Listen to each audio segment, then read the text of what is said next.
Who we have first? All right.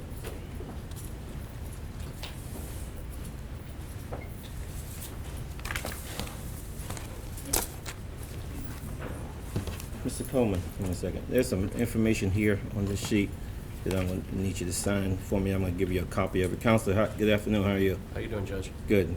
Need his signature on that, and I'm going to explain all that to him, of course, as I give it to him, just for arraignment purposes only.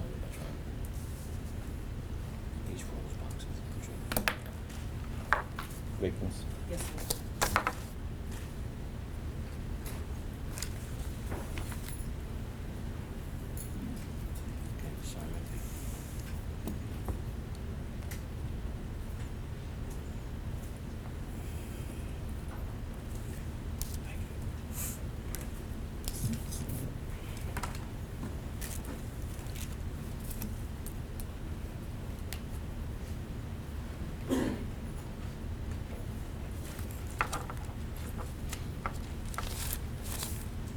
Counsel, I normally read the warrants of what the charges are, not only this charging document, but the warrants as well.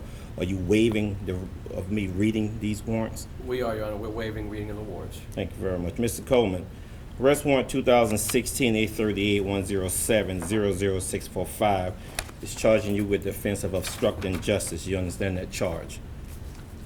You have to answer me, please. Yes, sir. Arrest warrant 2016-838-107-00655 with the offense of murder. You understand that charge? Yes, sir. Arrest warrant 2016-838-101-00084, possession of a weapon doing a violent crime. You understand that charge? Yes, sir. 2016-838-101-0085 with the offense of first-degree burglary. You understand that charge? Yes, sir. Arrest warrants 2016-838-101-0086, 87, 88, and 89 are all charging you with the offense of murder as well. You understand that charge? Understand that this is just an arraignment hearing this afternoon, that this is not a bond hearing. This court, of course, lacks jurisdiction in setting bond on you. My job today is to inform you of all of the rights that you will have, not only for this hearing, but all other hearings throughout the reading, or throughout the process of this,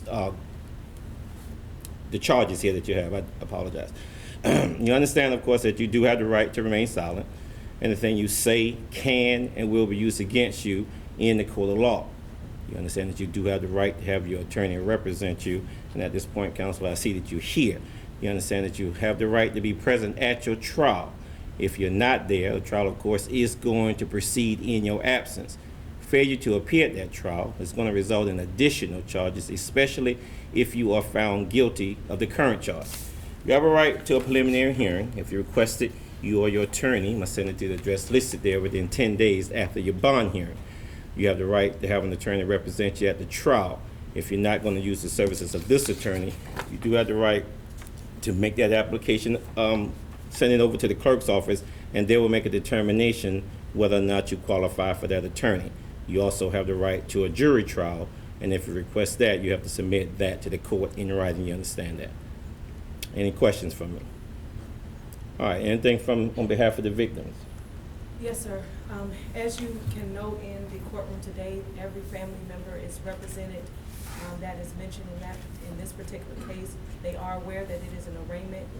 They will address the court at the bond hearing, but we do want it to be noted that this family has been deeply affected. Children have been lost, brothers have been lost, moms have been lost as a result of these violent acts. And so we do want that to be noted, and to be noted that the family will be a part of the entire process to make sure that their voice is still heard. Thank you very much. Sheriff, anything from the state? No, sir, no. Counselor, anything on your behalf? No, sir, Your Honor. All right, here's a copy here of everything that I have just told you, Mr. Coleman.